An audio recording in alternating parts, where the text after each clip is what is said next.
It's the secrets that make us sick. You can't fix what you won't acknowledge. So let's have a conversation. It's time. We're taking it out of the box. Yeah, yeah. We're taking it out of the box. We're taking it out of the box. You know it's time. So let's talk about it.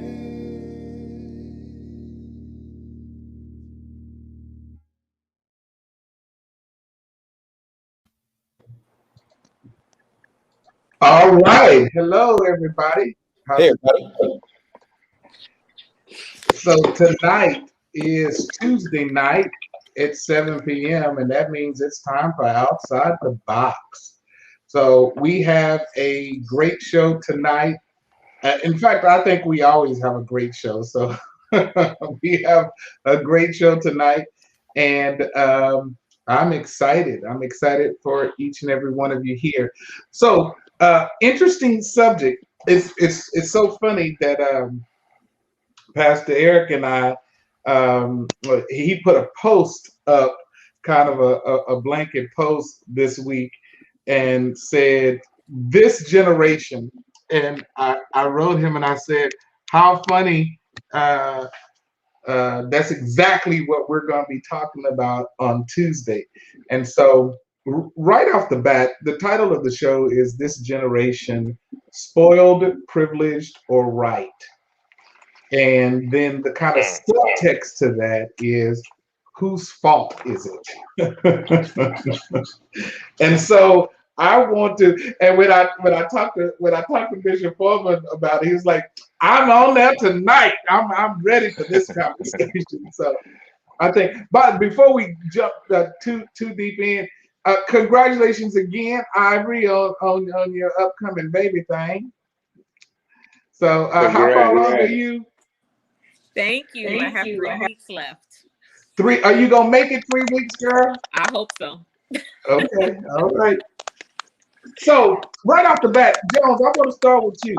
When you put that post up, what was your mindset? What was your thought?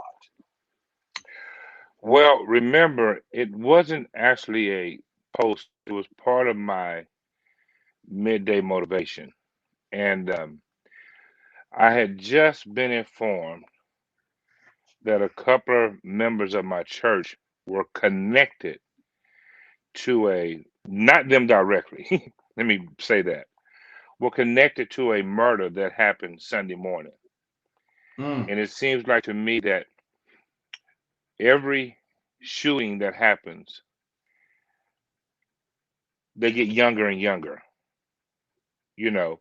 And so, and then it was tag team with the thing that happened on 6th Street, I think it was the day before, and or the week before. And, they wouldn't arrested a kid from high school, out of class. Find out yeah, today they had the wrong person. But nonetheless, it just seems like they're getting younger and younger. And it seems like to me that our generation has been lost because of our structure and our discipline. Everything that we once had is gone, um, because of this whole council culture, society thing going on. And I'm just afraid for what our tomorrow looks like. did you I say really am afraid? afraid. Yes, my daddy was 84, so you know, TD Jake y'all. say it all the time and he get away with it. Yeah, thank you, thank you, Q. and He so said, and so I'm just afraid. Well, Okay, no, Fred. y'all youngsters wouldn't know what that means. Thank you, Q.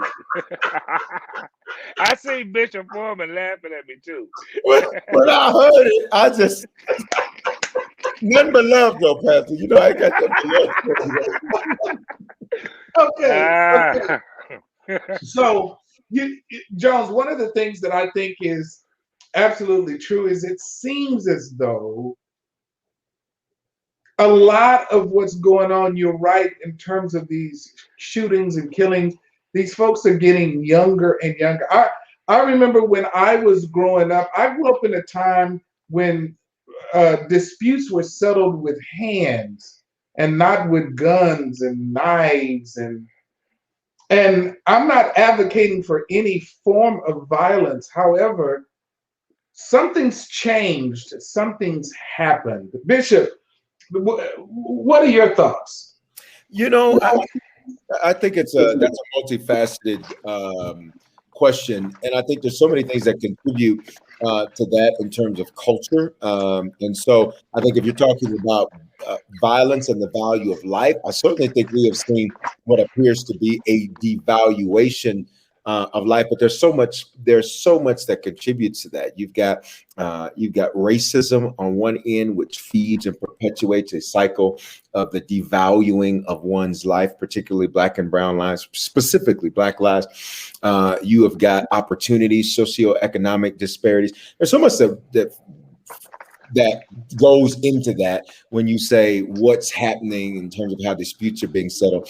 I think that's just a broad-based thing. I think the reality is that we do live in a culture where things certainly not what they were. I mean, I think that's without a doubt. Ivory, as a mother, what do you think is going on? Well, no, I was laughing thinking about when I was coming out of high school, which has been 20 years ago.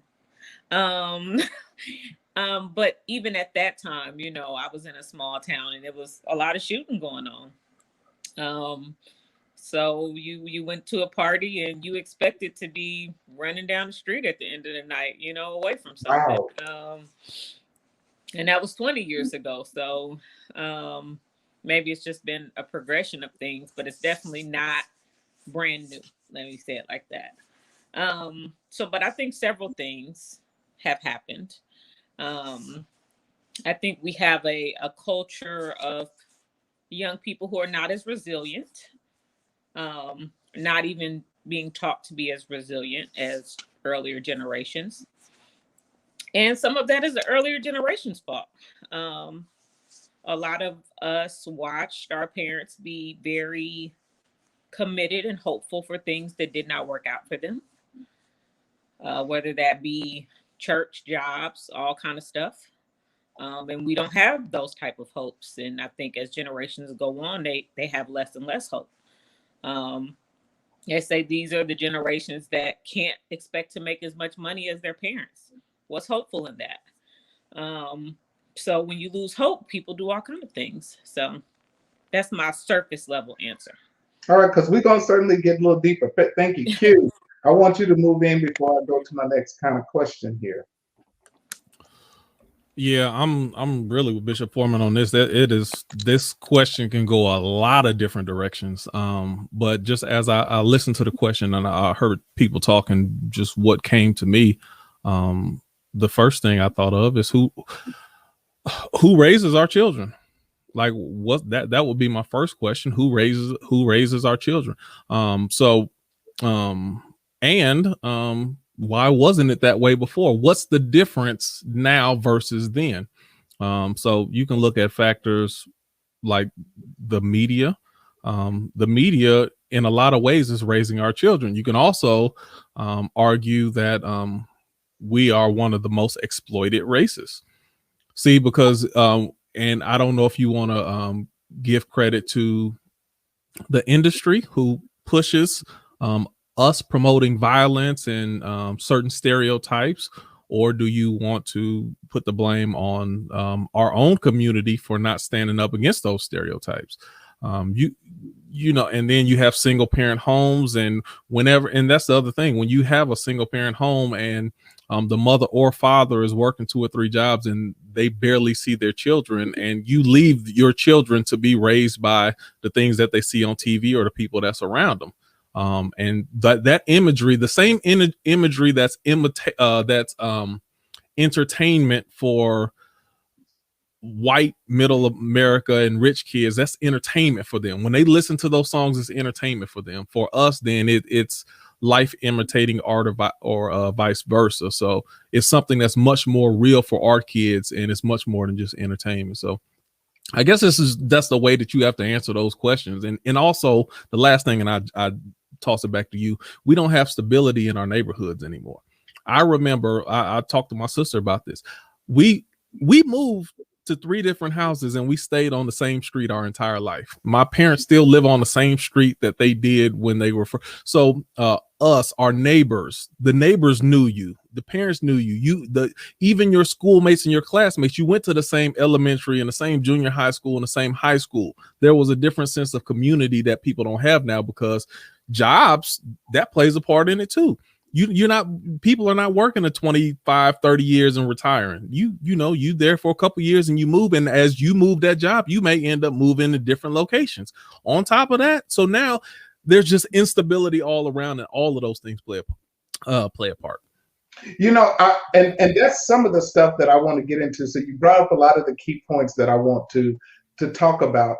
But before we dive in it, would it be, Jones, a fair assessment to suggest that maybe part of the problem comes, and a part of what kind of Q says, from what we as parents now have allowed? My kids, my oldest son is 30. My second kid is 25. My last kid is 19. And I'll be the first to admit that back when they were younger, I raised them in a very similar way to how I was raised.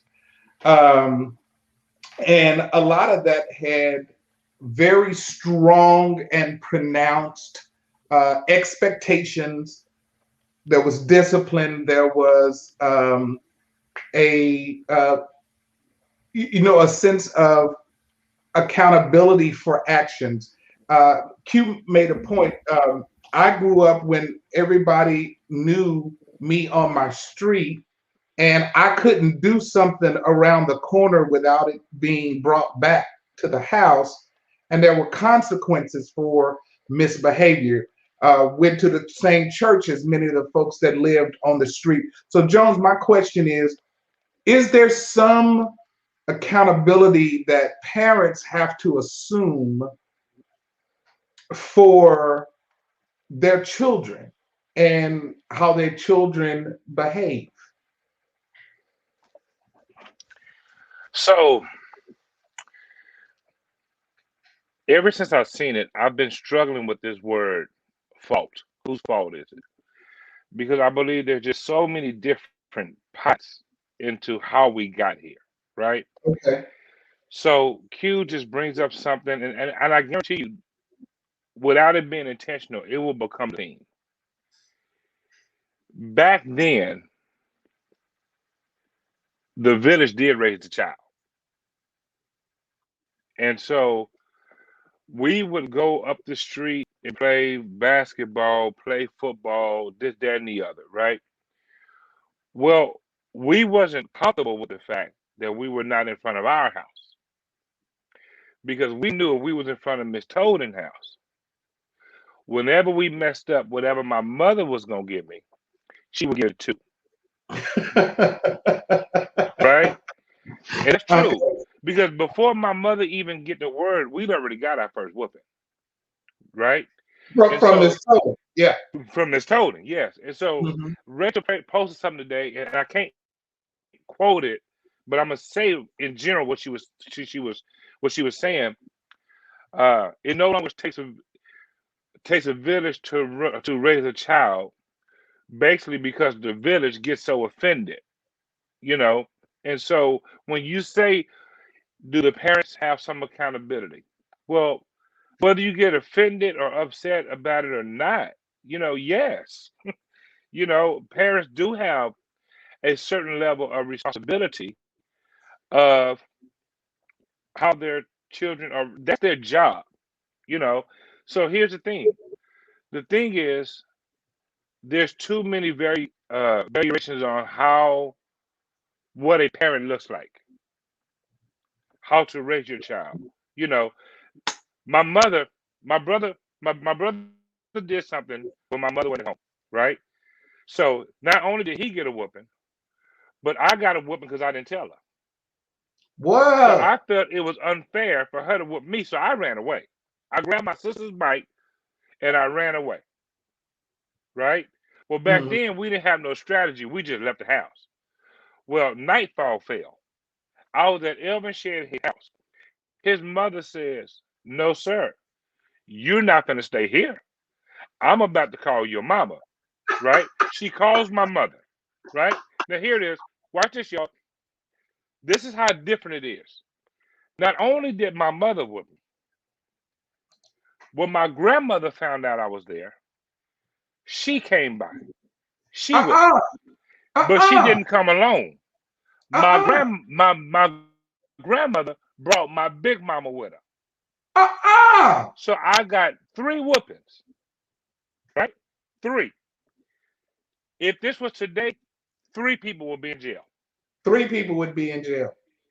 Yes, 3 people will be in jail, right? So that's why I said there's so many pots, you know, that it pulls out of. But I think every parent has a responsibility of the future of your child. But it all depends on what that looks like to that individual. Like we didn't, my daddy was not my friend. He was not my homeboy. He was not none of that. You didn't say yo, you didn't say bro, you didn't say what's up, you know, none of that. Right? We were taught how to address them. At the time, I thought it was learning how to address my parents. Later to find out they were teaching us how to address adults. And so when you lose that level, right? Not only do they not respect you, they don't even respect adults. And I said this in my live. That doesn't mean that in order for your kids to have respect, they gotta say yes, ma'am, and no, ma'am, like we were raised. No. I know some people directly that never require their kids or grandkids to say yes, ma'am, and no, sir, and all that. But they are still respectable kids. But it's only because they got it in house.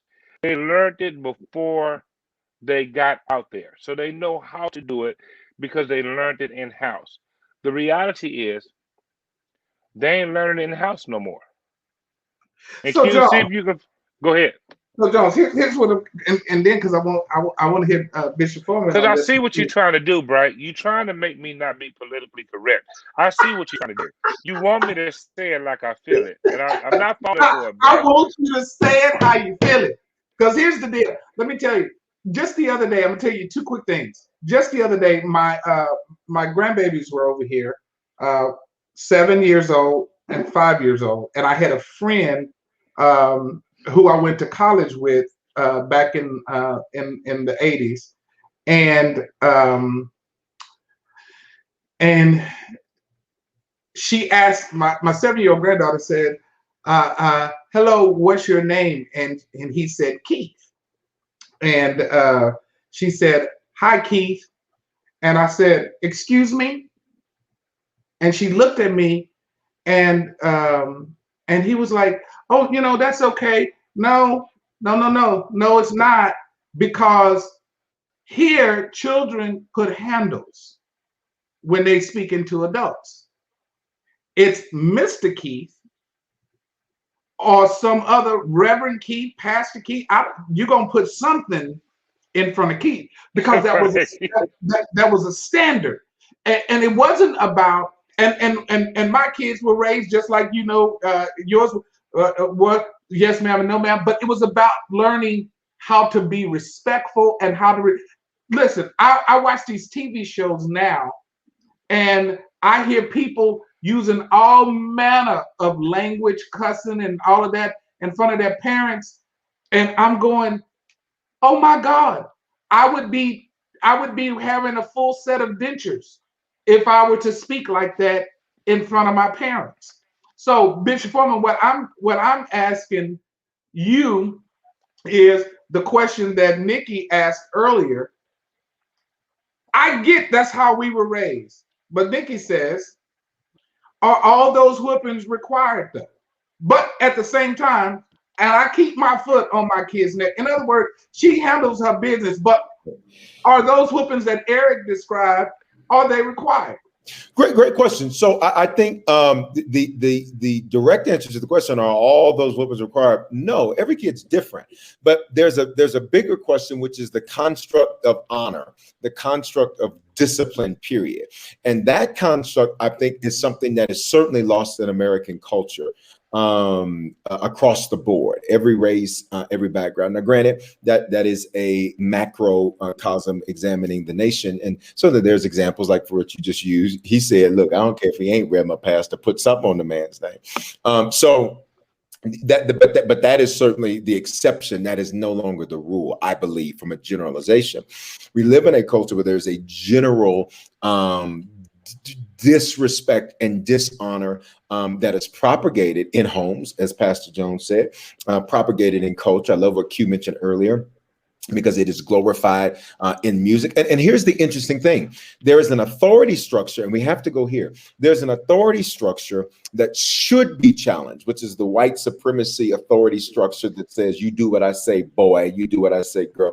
That is problematic. And that's not necessarily what we're talking about.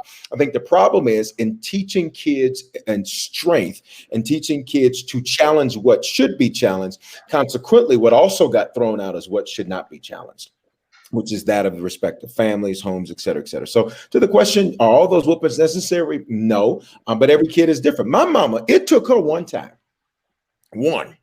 Just one time. There's just one time. I was a kid. I've told this story before in church. I was a kid and I called myself saying something, and we had a linear kitchen. And here's all I will say is that the front of the kitchen was over here. The end of the kitchen was over here. I said whatever I said. And all I know is that I was at the other end of the kitchen when I started. And from that day forward, I was like, the Bible says with Jesus, from that day forward, he became subject to them. She didn't have no problems out of me from that day forward. And so, but I respect my mother. I honor my mother. There's some things that my siblings do that I look at and say, this is unacceptable. This is ratchet. This is a mess. This is a whole problem. Because I see it as dishonorable. But at the end of the day, I love what Nikki just said. That line, tragic. Me too. Has been crossed because most parents won't. I won't say most. Many parents, in their desire to give their kids what they didn't have, whether it be things or communication or what have you, in doing so, the respect has been brought down to where now the parent is the equal, the parent is the friend, the parent is bro, the parent is hey sis, the parent is brought down, and then consequently, then they get treated that way, and then get mad when they get treated that way. But you brought it down.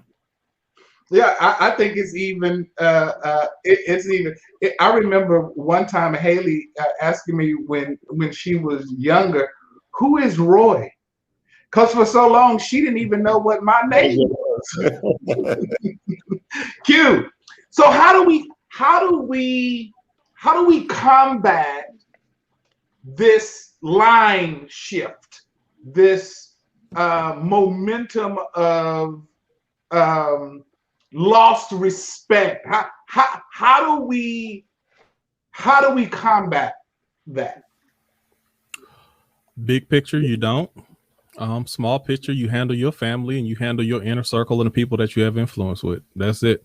This world is the direction that you see is going that way. And it ain't gonna stop. But you do have the ability to control what's in your household and your circle of influence. That's all I got. That's all you got. I agree. So when you hear that parents are now friends and this seen as equal to the children,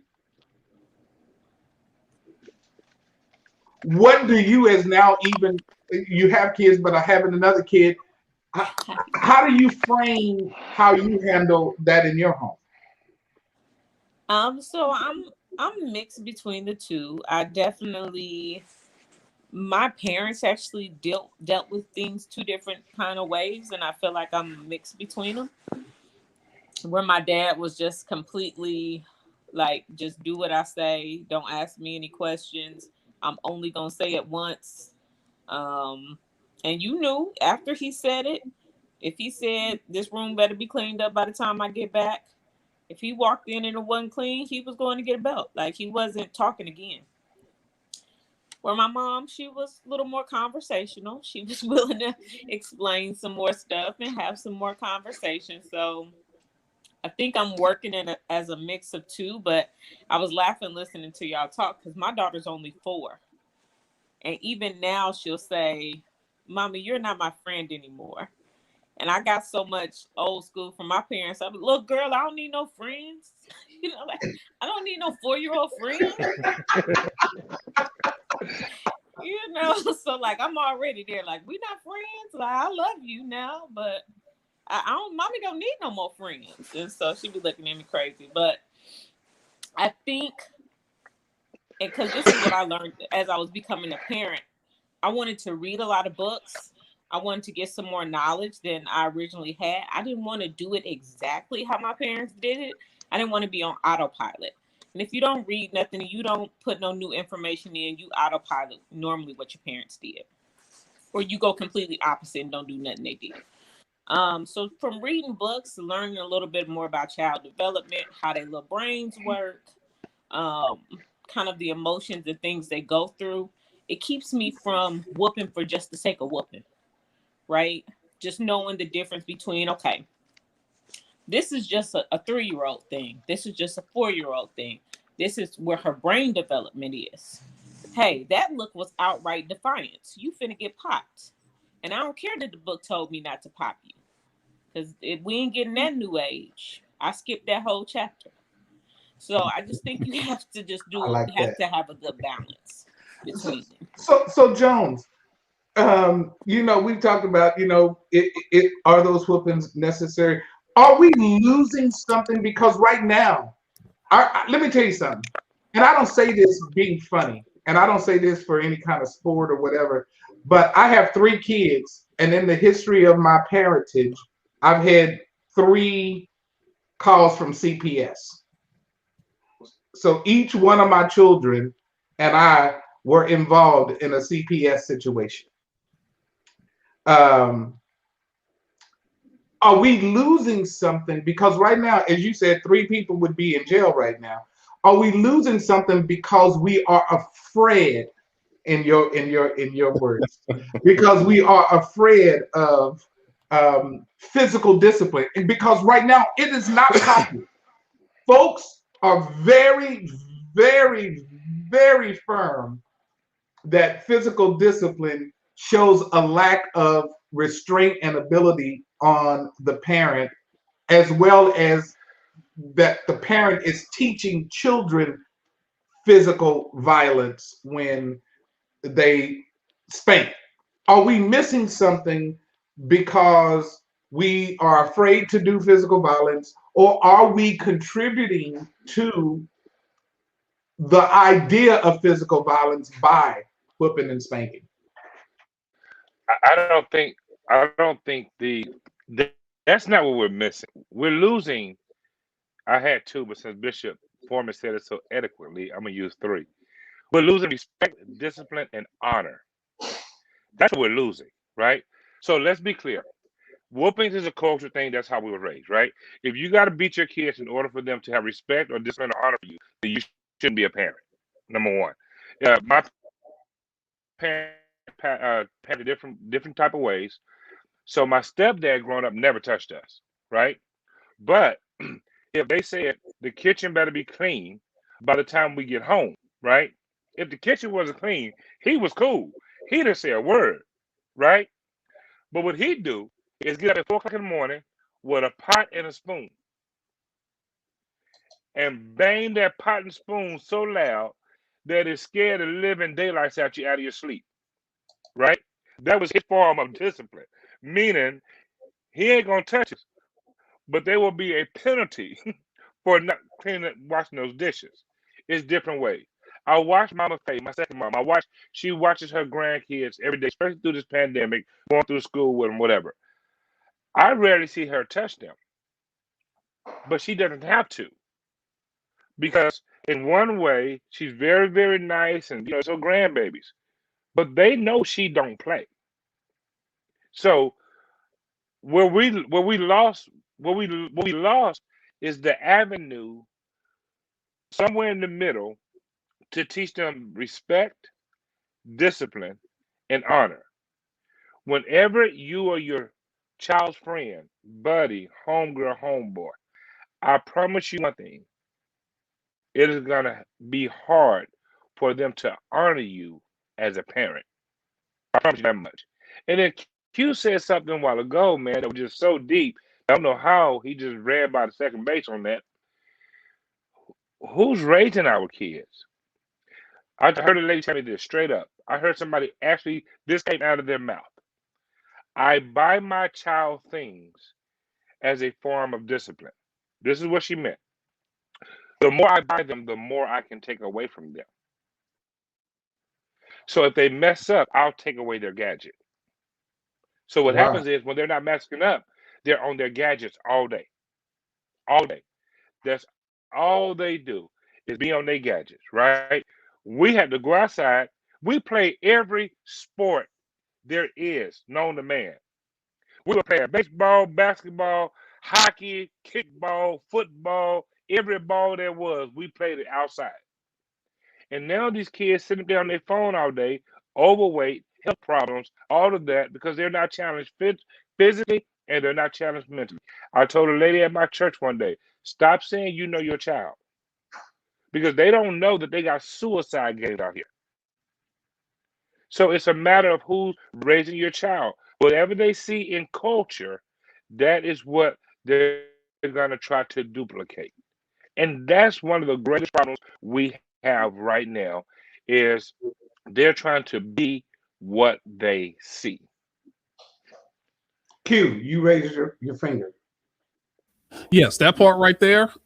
Like the media, kids on their tablets and on their phones and stuff like that. Media, you're allowing media to raise your children. That's on us. That's on the generations and what comes above. This is something I wrote down, and this is what I tell people all the time, because people compliment me on my kids. I have great kids. I love them to death. But what I tell them is, like, developing and raising your children, it takes time. It takes time. It takes effort. It takes energy. And a lot of times it's easier to just allow your children to sit on that tablet for 5 hours a day because you don't feel like taking the time with them to engage them in other ways. You don't feel like taking them to the park. You don't feel like taking them on a walk or taking them and teaching them how to play tennis or playing board games with them and all this stuff that's going to take your time. It's going to take time from you. And once you get off work, yeah, I'm tired when I get off of work, but you have to invest in your children. You can't sit there just because you're tired. You don't have the energy to make that investment. When you don't do that, then you get those type of results. And then you find people who just try to do it because I say so. Maybe they should do it because you say so, but is that the most effective way for you to raise your children? It's usually not, because I see a lot of people, number one, whooping shouldn't be your first. It shouldn't be your first reaction to any type of form of discipline. That shouldn't be the first thing you think of. Do it or I'm gonna beat you. And on top of that, you shouldn't whoop your kids absent of explanation or understanding. Whenever my kids get disciplined, they know why they do it. We have a game plan so this doesn't happen again, and we teach life lessons in between that moving forward. So we'll know why it happened, why we don't want to do this, and forget about me whooping you. You might get whooped. It's possible. But what are long term? What are some of the effects of you making this decision that's going to go past? Because this is what I always teach. I'm not going to be around forever. So even if you keep this same mindset or these same actions, there's going to be different consequences other than just getting in trouble by me. You have to explain and teach kids those type of things. But anyway, that's all I got from there. I just seen the comment. I got to handle it. I just seen the comment. Okay. Put them up against about the kids going outside all day. Okay. Because I hold didn't on. read. You went too fast. Hold on, I'm getting to it. Kids ain't built Roaming the like that no neighborhood or more. something. They can't go outside No, like they that no more. no. They'll melt. It's hot. They'll We melt. used to go outside. They Pew. can't do We that. go outside one color, come back in a whole different color. They don't make So, kids Oh, like here that it no is. more. Here it is. I seen it in Just. Oh no, she's right. Okay, I thought it was something else. But to that point though, Roy, you know my house, we had the backyard and the field Yes, sir. and a field Yes, sir. behind it. Yes, sir. Everybody came to the field. When I say Absolutely. we played hockey and all that, that was from the field. But she made us go outside and be productive. You know what I mean? Like they wouldn't know. If you told an 8-year-old to drink from a water fountain right now, they would lose their mind. You know. That's all we So knew how what to they do growing up. that was it. Filter what? So, but the thing is, I think the challenging part is, um, that's why I said there's so many pots that you have to draw from. Um, you can't say fault, Roy. Really, it's just so many reasons why things are the way they are right now. I particularly just have an issue, I think, with the whole sit on your tablet and do this all day. You know, and once again, back to the village thing. It'll never be a whole village again because we get offended. You know, like for example, my son comes to me, Bishop Ford. He said, and then he said to the, and then he hit me, and then right. My first response as a parent, what did you do? Not no Right? more. That ain't no Not no more. more. Not no more. The first thing Who they do do Bishop is, Foreman think he is whooping my yep. kid? Then they're gonna That's make where a that comes post about it. And one thing I don't do, I don't praise about mine and this, that, and the other, right? The village is gone. The village is gone. Because you can't, matter of fact, you can't even trust people to do stuff out of love no more.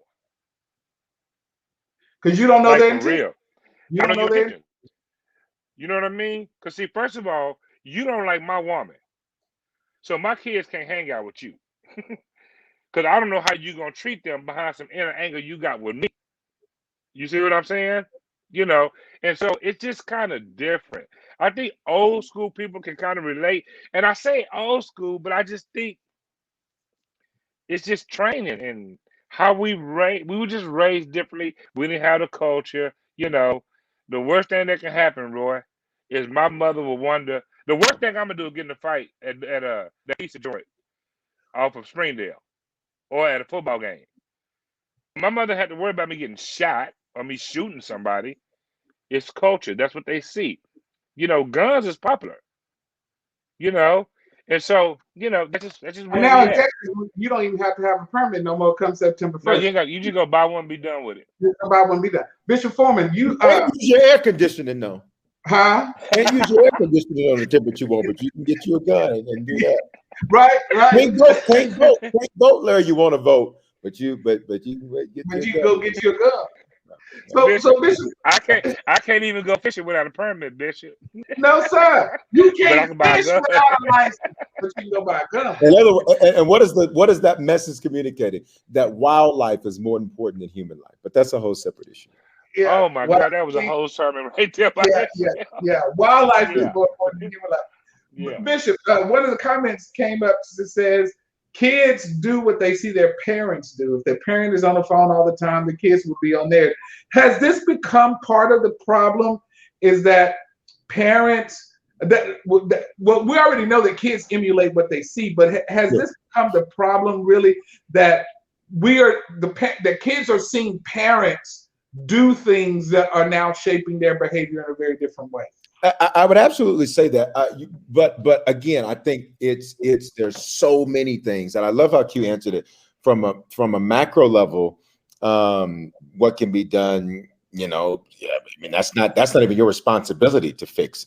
You got to go Joshua 24. It's for me and my house, and I think is that true that kids emulate their parents? Absolutely.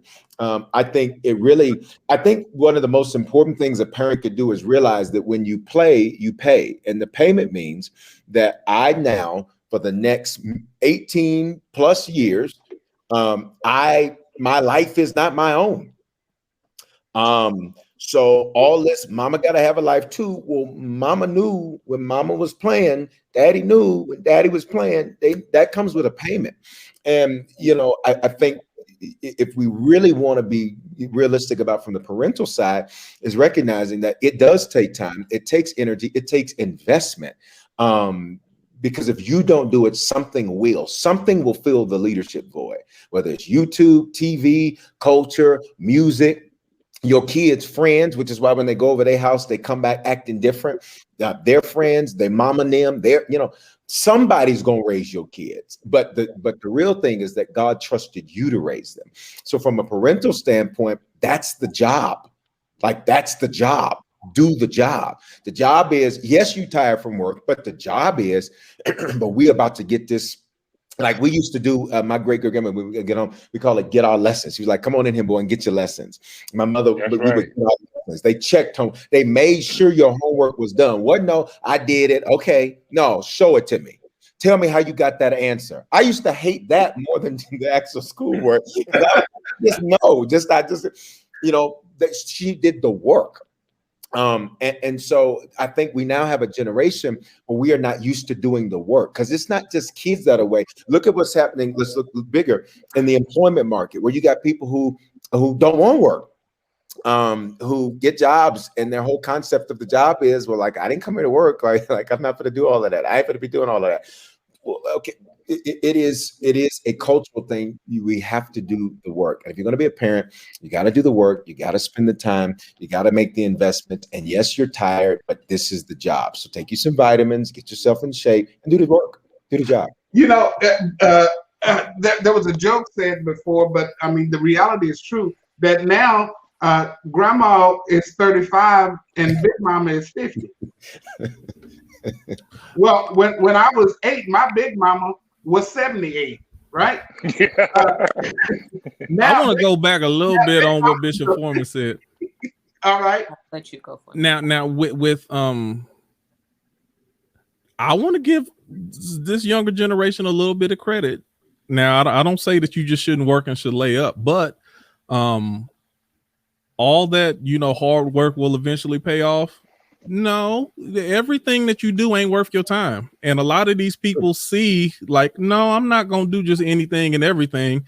And the amount of money that you're trying to pay me is not worth the effort that I have to put out for it. So some of this stuff where we just used to break our backs trying to do stuff to prove, well, this is going to pay off eventually. No, it don't always pay off. So there's definitely a balance to it. You do need to find an area that works for you, but doing anything just for the sake of doing it and calling it work, I give them credit that they're not just saying I'm going to do anything and say I got a job just for the sake of having. Agreed, but then don't take the check. Then Then quit and go do something else. My point, and I agree with you, but my point is this: is that if you're going to say you're going to do it, then do it. And so I'm saying that from parenting, absolutely, etc. That's my issue. So I agree with you on I agree. My issue is that then don't do it, because again, when it comes to kids, these kids didn't ask to be here, and so they didn't ask to be here. So at the end of the day, if you view yourself as a steward of your children and a manager of your children, where they're not yours, but you have to give them back to the Lord, you should be giving them back better than the way that they were given to you. Harvey, you were going to say something. Yeah, I was just going to say, I just think a lot of it is a symptom of a lot of the problems we have, which is this has become a non-committal, happiness-seeking society. Even in church, there's a lot of non-committal, happiness-seeking behavior. And it's spilling over to how people are raising their children. It's definitely all in marriage, and then it's in raising children as well. And so, I mean, we see in the job market, raising children, marriage. I was just saying this to somebody earlier, like there was a time, you talk to people and you didn't hear about how much anxiety medicine they was on. I go to work now and it ain't even like taboo. Like, oh yeah, I take my anxiety medicine. I'm like, dang, everybody on anxiety medicine? Your boss taking anxiety medicine. I ain't got no problem with you on anxiety medicine, but everybody got to be on this. Everybody, wow. You know, so it's this thing where like we're just not as resilient, we're not as committed, and then we're seeking out happiness all the time instead of trying to have something real that we're building. And you're not going to be happy all the time. Kids definitely are not going to make you happy because it's in the instant. because it's just happiness. It's Yeah. happenings. That's what it is. Something Yeah. happening in that moment you could be happy about, but that's not joy. That's not you building legacy and all of those things. So when I think about the devices, I'm like, how disrespectful are we of each other when it comes to devices? I watched something once and it said just having your phone in front of you on the table while someone's speaking to you is disrespectful. I You're think saying at any No, moment, I'm making her point. I think her point's good. something can come through on my phone and it's more important than what you're saying. And our children are watching us disrespect each other this way. So I'm not surprised. so. This is an issue for trusting God. I'm not sure what you mean. Clarify that. Bishop, can I just say to what Ivor said too, the non-committal piece, and I think the other thing though is thinking that because there were struggles that you encountered that something was wrong.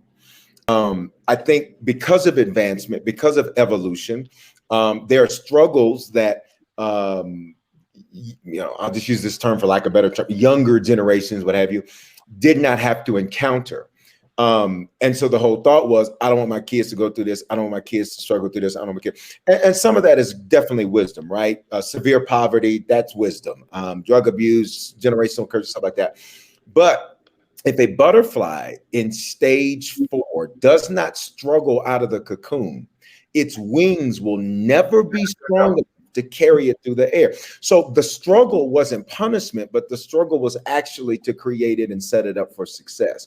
And so I think when we look at culture as a whole, we have removed so much of struggle that nobody knows how to endure anything anymore. The moment one thing goes wrong, That resiliency. I'm over it. I'm out. I'm dead. Well, God, you don't know how to endure nothing. Like, and it's all done in the name of my mental health. Of my truth, of my emotional health. And those things are good, but not just because, and I mean this respectfully, as respectful as it can be, but not just because you're a punk.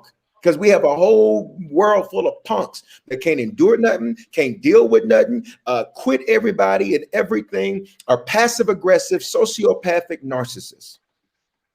100%. And that's they pills though. They got their anxiety medicine though. But I think that's exactly what Ivory is talking about. This lack of resiliency, and it's because there's this. So here's the question. Then are they spoiled? That's part about the title today. Are kids today spoiled? Are they entitled? Are they privileged because we're protecting them from all the things that would grow them, would mature them, would build something inside of them? Are we doing too much to keep them from having to deal with some of the stuff that make us successful in life? I think, Roy, one of the biggest problems is, and I don't think I would subscribe to this because I don't think people should like stay married just to make their kids happy while they live in misery. But before we had a family structure, right? So now when you don't have a family structure, some parents overcompensate for something that's lacking. So, and understand, kids just don't get spoiled. They don't just wake up and, oh, I'm spoiled. No, they're spoiled because we spoil somebody spoiled them. Yeah, right? absolutely. Somebody spoil them, right? And so I'm just different because on Friday night when we got ice cream and cookies, that was a good week. You know what I mean? But now they want the iPad now, the iPhone. And it's cute, not the iPhone 10, 9, 8. No, they want the 12 Pro Max. You know what I mean? They want every game. Right, That at part. part, right. It's this sense of it. And you know what, y'all, for real, it kind of like starts showing itself with cell phones. Like, why is your child walking around here with a cell phone at 4 years old? It's almost like you move from spoiled to entitlement because some kids have a better phone than their parents got. Some kids drive a better car than their parents I drive. want to sit right there, Pastor E, right where you Uh-huh. said that. I want to focus in on that because Okay. the question spoiled. We kind of frame the question like our kids today spoiled, but being spoiled really it don't focus on the kids. It's focused on those who spoil them. So really, Absolutely. if we say the kids are spoiled, we really talking about us. I mean, that's an That's indictment on my us. point. Yeah, Absolutely. I just wanted to make sure we drove that what? home. We're You know talking what, about y'all? us. We ain't talking about the Watch kids. this, y'all. Watch this, y'all. Watch this. And I blame this all on Rachel. So if she's looking on the replay, I want to make sure I verbally say this. I blame this on Rachel. I was not a real sneakerhead. When I grew up, like we wore Jordans, whatever. But I wasn't a sneakerhead until I started fooling with her. So now I gotta have every Jordan that come out. Right? Right? I gotta have every Jordan that come out. Well, here it is. Watch this, y'all. So everybody know my relationship and her relationship with Caden. We call him my grandson. So we'd always buy him Jordans, Q, and he never wore them. You know why? What? He wanted the Batman ones, the Superman ones, the ones that light up. We spend $80, $100, and he want the ones that cost $7. Right? What does that mean? That literally means that we are trying to live our lives through our kids, giving them what we want versus what they want. And you're right, Or Q. need. Q, Or need. or need. Absolutely, or need. Because watch this. I just told somebody the other day, why are you tripping out over 1-year-old's birthday party? They don't even know what's going on. You know what I mean? Like, don't stress yourself out. It's okay. They don't know it's a birthday at all, right? That's you. And so my point is, when we spoil them, is it some type of self-esteem issue that we have when we spoil them? Great Are we question. trying to overcompensate for what we didn't have? Listen, Bishop, I'm glad you said it. I grew up in the struggle, and I taste nothing from my journey. Right? I'm not one of these people that's gonna say I'm gonna give you what I didn't have growing up. Oh no, let me tell you what I had. Right? I had a strong mother. I had a provider. I had discipline. I had food. I had clothes. That's what I had. But my viewpoint of what I had was different than theirs. The more you give them, the more they want. And so I think you're right, Q, when you say our kids are spoiled, right? The kid ain't got no problem. You keep giving it to them. So it's really some type of issue that we have as to why we keep giving, especially, and I'm through, but that second kid get everything. Because the Eric, second trying to say kid, you marched with Dr. King. He trying to say you old, I believe. he trying to say what? That you old. I mean, I ain't being messy, but I think that's what he said. You marched with Martin. You know, Free got some kind of self-esteem issues. He always got it's something about me. He always got a jab at me every time he sees. But I'm glad he's watching though. But I think it's an internal thing as to why we spoil our kids.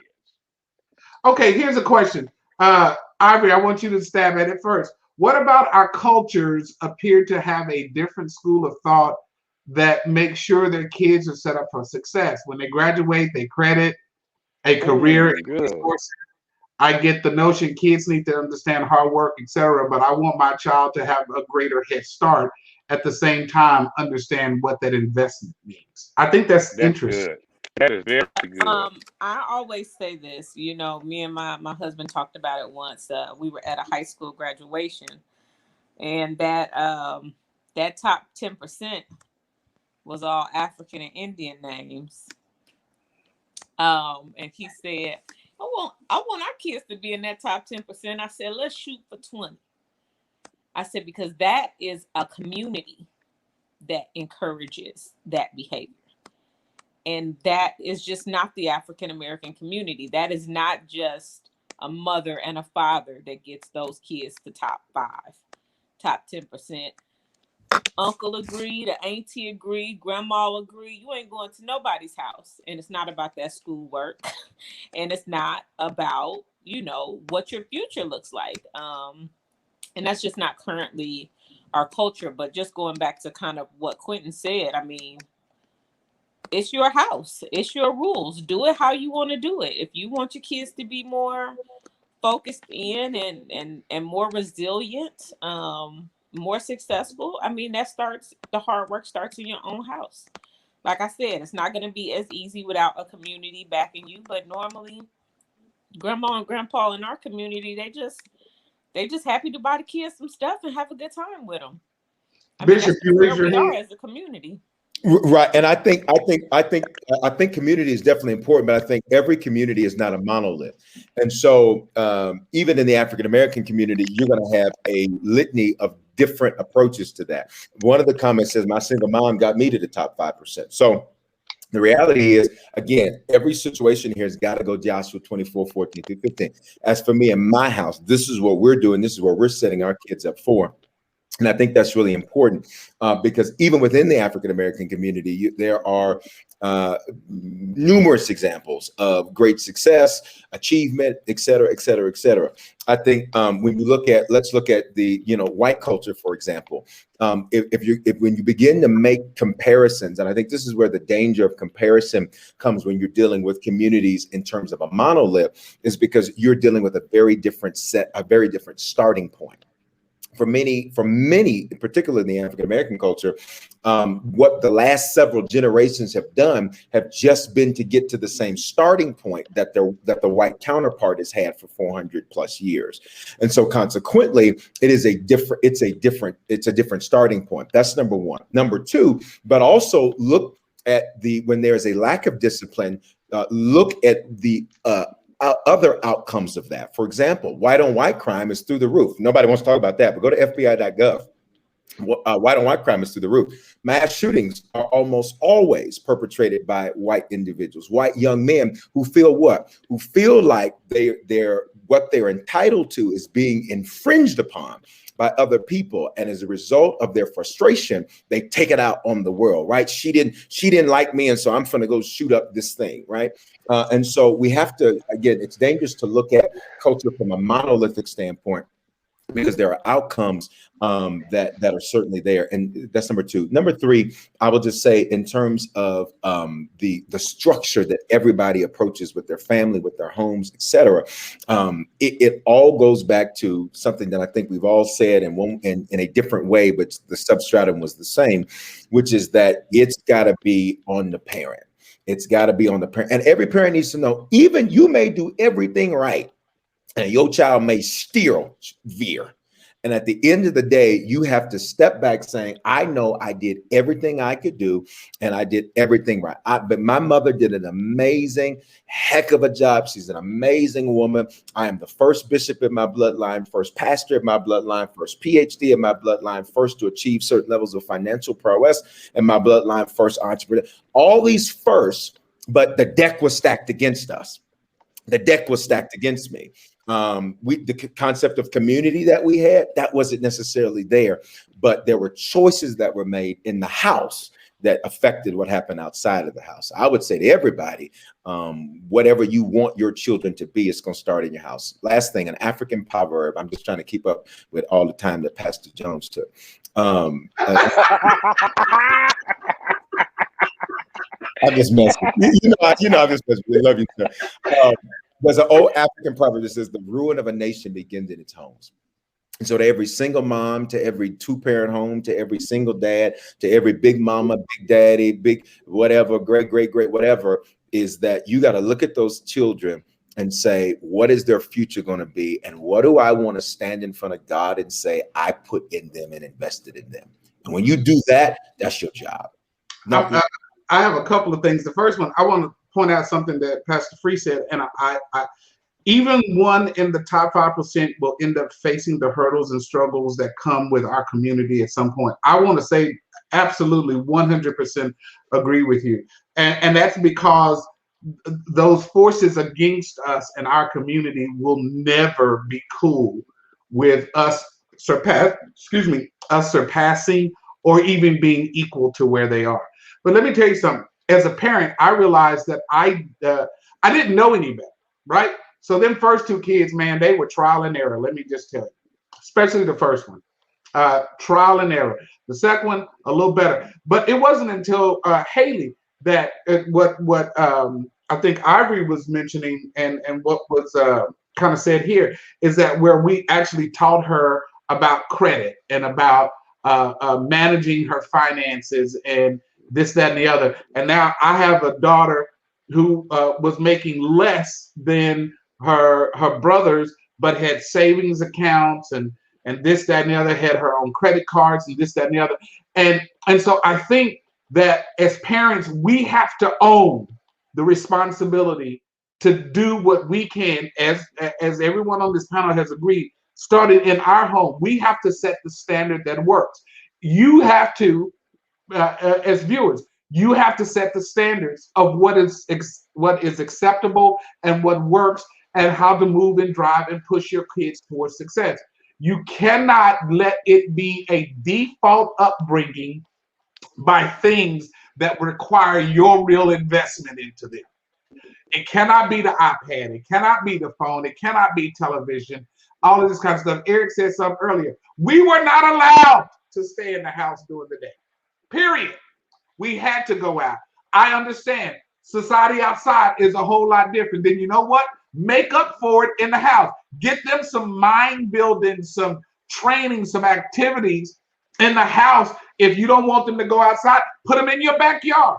Make them do something. Nowadays, parents don't even want their kids having to mow the lawn. They'll mow it or hire somebody else to mow it. We got to quit. Boy, I sure want to say it how I want to say it. Take it out of their mouth. Take it out of their mouth. Breast. These kids grow up. The breast. Take the breast out of their mouth and let them grow up and start investing in it. That's what I'm gonna say. Listen, Pastor Free also had another thing too. Did you see his comment there at 7? And I think that's an important consideration. He says there's still spaces and places where you're just another black man. I agree. Monolithic views can be dangerous unless you're an African American in this country. And I want to say, listen, I do not disagree with the reality. Then he had another comment. I do not disagree with the reality of systemic, intrinsic racism in America. And I would just say my own personal approach to that. I literally have a personal philosophy that deals directly with that type of thing. But I think that it is still incumbent upon me to do everything I can do to make sure that I maximize every opportunity afforded to me. I don't disagree with that point, but I do believe that every day it is my job to make sure that every injustice that has been committed to our people, that I fight to find a way to make sure that that is retribution is given for that. And so that's how I spend my life. I spend my life not just picketing and marching, and nothing against that. I spend my life going into the room to cut the check, to change. Yeah, you know what? Let me say this, and we're going to be done, Bishop. The one thing that I'll tell you, do not let them slide. You not let them slide. Me and Bishop, we were in this conversation, and I said, dude, just let it go. It's $40. Let it go. Absolutely not. He was ready to blow up the whole deal over $40. Sure was. And I bet you I got what I wanted. Because I believe just my approach is every little thing. You will not short me. You will not shortchange me. You will not have treat me. And if I let me suspect, and here's the thing, a white person is never going to think, oh, I can assure you race isn't involved. Well, you wouldn't know that race is involved because you don't have the ability to be a racist because you're white. You're in the majority, so you wouldn't have the ability to know that. But every little thing, that's just me. And I'm not saying that's the right prescription for everybody else. But Pastor Jones, listen, let me halfway think that I might suspect that it's got some level of racism. You're going to pay me. Man, let me tell you. The people thought Bishop thinks that they put some protein powder in his shake, and he gonna make them pay for every order he's oh yeah, Smoothie King about to give me a whole franchise for free, or we'll do a class action suit. I'm just telling. I'm not. That's just me. Yeah, but leave me alone, Bishop Bright. No, okay, guys, thank you so much. I think this was an awesome conversation. I hope folks enjoyed it. Thank you all guys for being here. I will see you guys next week. God bless you. Thank you. Bye bye. Peace.